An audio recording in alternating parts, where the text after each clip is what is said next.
எனக்கு குழந்தை பொறக்குமான்னு சந்தேகம். 37 வயசுல தான் கர்ப்பமானேன்.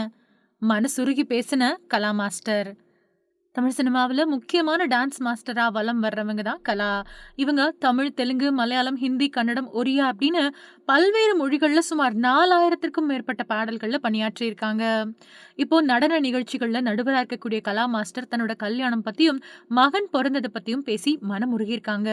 7 பெண்கள் கொண்ட ஏழ்மையான குடும்பத்துல பொறந்தவங்க கலா மாஸ்டர். 1997வது வருஷம் தொழிலதிபர் கோவிந்தராஜன மணந்துக்கிட்டாங்க. ஆனா, இந்த கல்யாண வாழ்க்கை 2 வருஷங்கள் கூட நீடிக்காம 2 பேரும் விவாகரத்து வாங்கி பிரிஞ்சுட்டாங்க. அதுக்கு பின்னாடி 2004ல மகேஷ் அப்படிங்கிறவர கல்யாணம் பண்ணிக்கிட்டாங்க. இந்த தம்பதிகளுக்கு 2007வது வருஷம் வித்யூத் அப்படிங்கிற பையன் பொறந்தாரு. இந்த நிலையில நடன நிகழ்ச்சியில கலந்துகிட்ட கலா மாஸ்டர் தன்னோட தனிப்பட்ட வாழ்க்கைய பத்தியும் பேசியிருக்காங்க.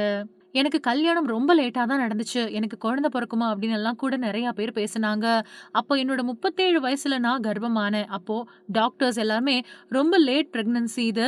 இதுல ரொம்பவே கவனமா இருக்கணும் அப்படின்னு சொன்னாங்க. ஆனா, அப்பதான் ஜோடி நம்பர் 1 நிகழ்ச்சியில கலந்துக்கிட்டேன். நெறைய பேரு கவனமா இருக்கணும் அப்படின்னு சொல்லியும் நான் அத கேட்டுக்காம எல்லா நிகழ்ச்சிக்கும் போவேன். என்னோட அம்மா கால கட்டி போட்டு எங்கேயும் போகக்கூடாது அப்படின்னு சொல்லுவாங்க. ஆனா ஆனா நான் நைட்டோட நைட்டா கால் கட்ட அவிழ்த்துக்கிட்டு விஜயோட பட ஷூட்டிங்க்கு போயிடுவேன். எனக்கு எப்பவுமே தைரியம் ஜாஸ்தி. நடக்கிறது நடக்கட்டும் அப்படின்னு அந்த நேரத்துல நான் எப்பவுமே பிஸியா தான் இருந்தேன். அந்த நேரத்துல தான் எனக்கு பையன் தெய்வமா பொறந்தாரு. அவன் பொறந்ததுக்கு பின்னாடி வாழ்க்கையில எல்லாமே கிடைச்சது. இப்போ என்னோட குடும்பம் ரொம்ப சந்தோஷமாவும், மகிழ்ச்சியாவும், சூப்பராவும் இருக்கு அப்படின்னு கலா மாஸ்டர் தன்னோட பையன் பத்தி மனசுருகி பேசியிருக்காங்க.